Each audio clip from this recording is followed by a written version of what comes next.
魔法少女魔法少女魔法少女魔法少女魔法少女魔法少女魔法少女魔法少女魔法少女魔法少女である They didn't used to call them that. It all falls down. The old anime just never say it. Not even Mahou Shoujo Lalabelle, which is among the earliest examples. It's in the title, but she's never called that in the show. Cardcaptor Sakura is one rare exception, and it's only said by the otaku surrogate character. That's your hint, by the way. Seems like every anime to come out after 2011 is conditioned to say it out loud. In the very first episode. 魔法少女になってほしいんだ The mascots all have to be vaguely creepy now, with a cute voice and a blank frozen expression.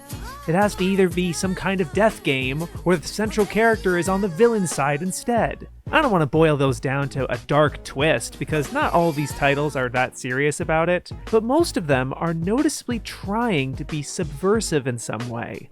As if playing this kind of story straight would be boring. Given how I watched the two series that started all this, which I've just made videos about, I disagree, and I've found myself flummoxed with what we're left with now. For those who might want to gauge my power level here, these are some of the anime from this genre I've seen fully, over 1,000 episodes. But it's not everything I've seen, because if I showed you that, there might be some titles missing that you may think count, but I don't. And I'd rather not make this video an argument about that. Not fully.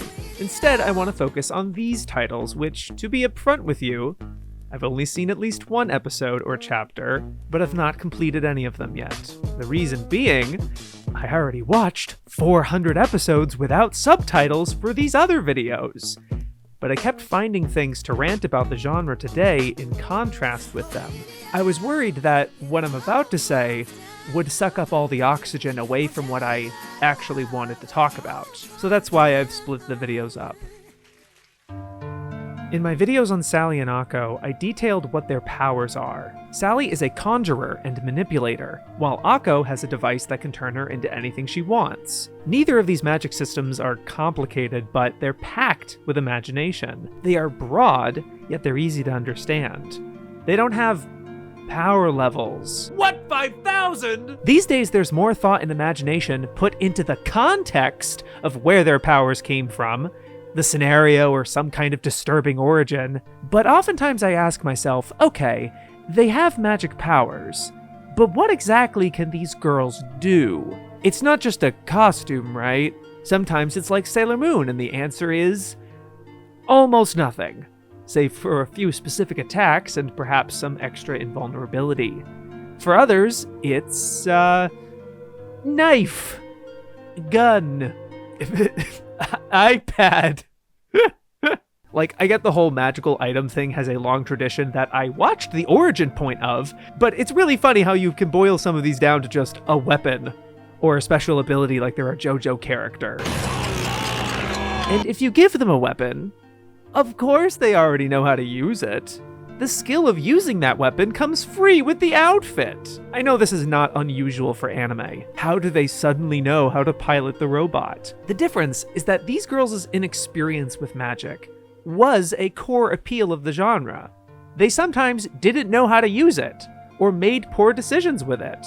These are supposed to be young, naive characters, and seeing them struggle and solve their problems is fun. The game. I think that gets very easily lost when the problem becomes life or death. I'm not trying to discourage action-centric anime like Precure. I just wish these anime were more like Precure and didn't take the increased strength and agility for granted, casually letting them fly or whatever. Do you know how desirable it is for humans to fly? If the anime itself takes that for granted and doesn't treat it for the special power that it is, the audience won't see it as special either. That's not just an action anime problem. The original Akko-chan ran into this too, with how often she turns into a bird just to travel somewhere quickly. It gets old fast, especially if that's the only thing she used the mirror for in that episode. At least when the girls in Precure jump extra high, they go, "Arienai!" But making wishes come true? Turning into a superstar idol without cancer? Using special cards captured Sakura? I don't know, those sound more interesting than a hyper beam. Knowing exactly what those powers are in order to Do good things for other people?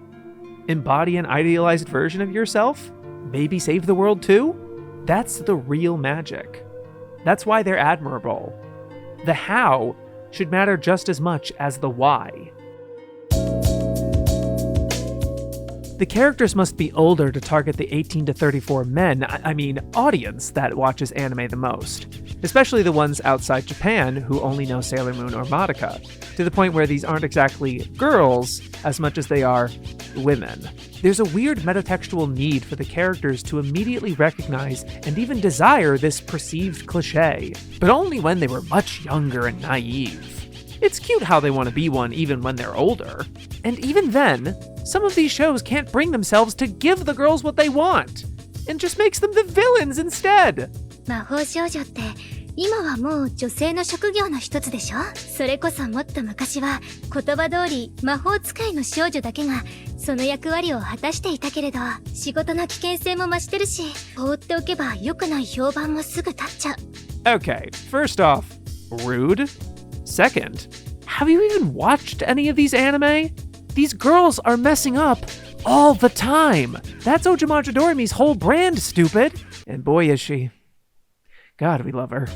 Newer shows seem to think being in some kind of peril or unsettling scenario is considered subversive or a crazy twist. Whoa! Her skull got bashed in! Isn't that crazy?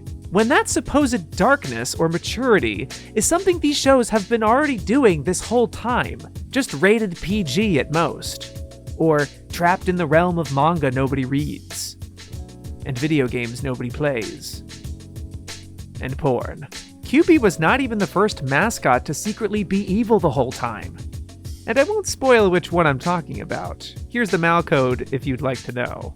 Having these anime target not just an older teenage audience, but a boy audience in particular, is ironic when boys seem to be largely excluded from the genre. Cub would be considered a novelty these days, especially as a boy with magic. These anime would rather have boys become girls to participate, or the reverse! Once again, they reach for a subversive twist to stand out. But when everybody's doing that, it's not exactly different anymore, is it? Or heck, go full-blown parody and have nothing but boys! Don't get me wrong, the Battle Lovers are a great crew, and it's a fun show. God, at least it's trying to be funny. Love is over. Precure had a boy join the team for the first time in almost 20 years, and that made a way bigger impact because there was no twist or caveat about it. But characters like Tuxedo Mask, Sharon, Takuto, Sinbad, even non-magic boys like Fakir and Muto, Taisho, Seiji, or Asuka Jr. don't seem desirable or necessary. Maybe because those are almost all love interests, and the otaku would rather see the girls end up with each other.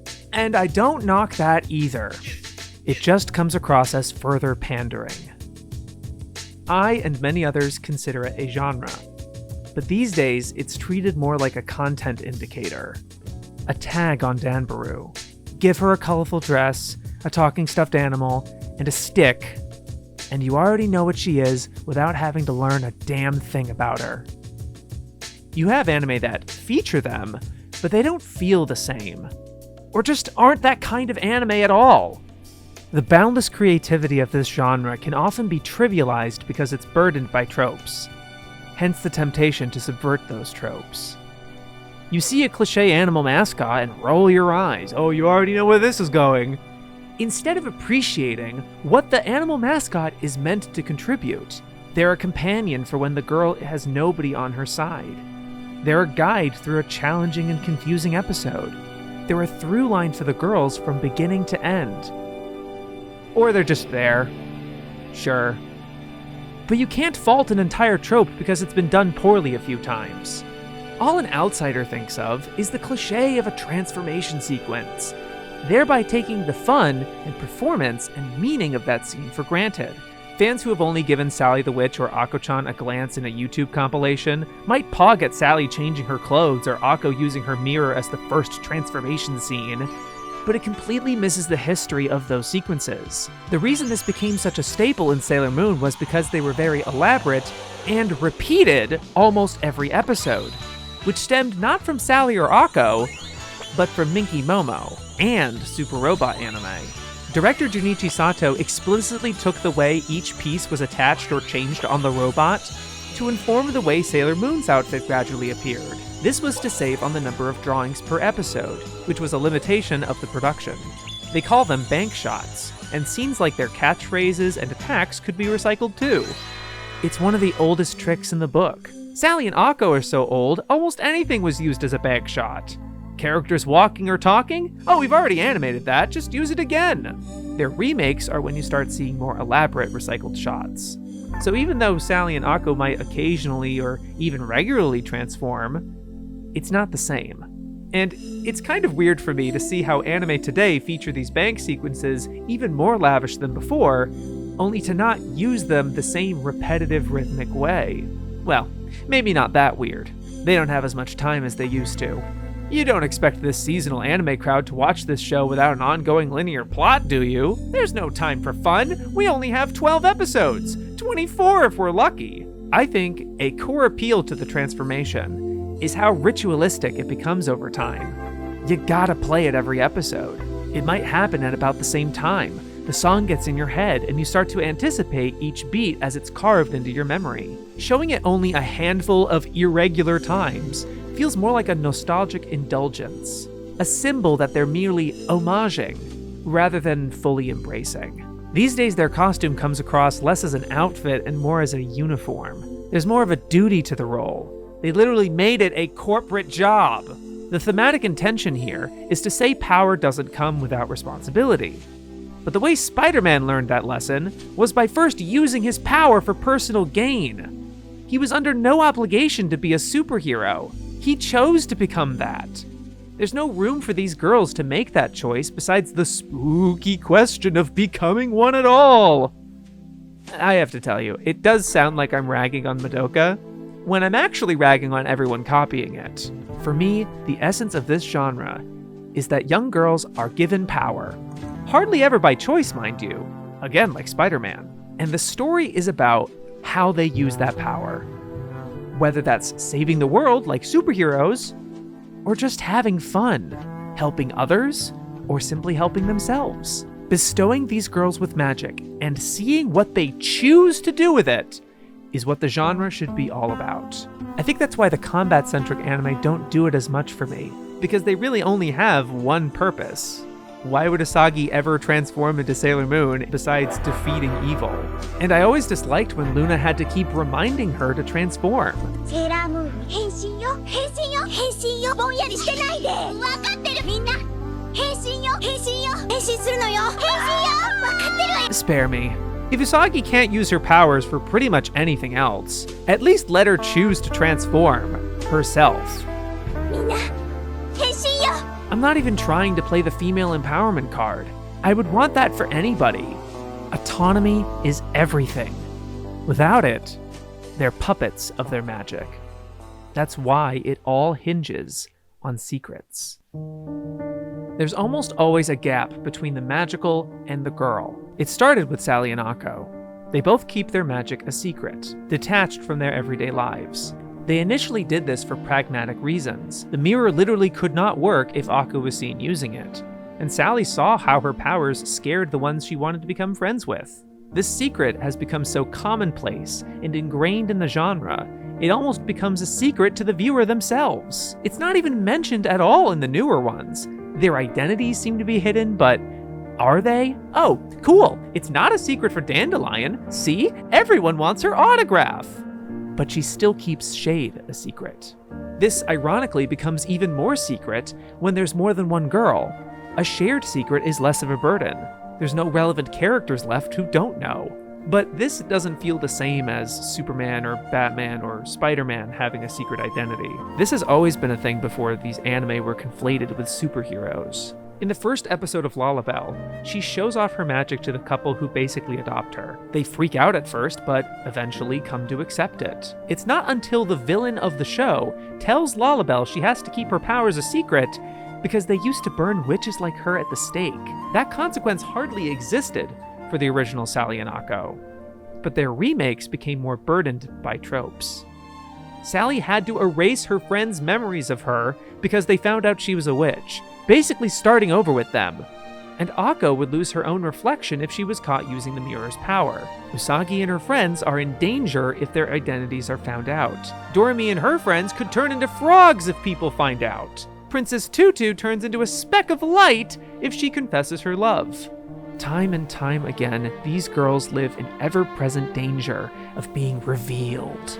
Revealed to be an imposter. Revealed to be a freak.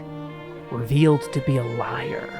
When you keep something a secret for long enough, it's going to feel awful if someone finds out. All your hard work of keeping it feels wasted. You beat yourself up because you feel like you failed. Maybe there's even guilt or shame, and you hold in so much fear, it's painful. はずきちゃんの嘘つき。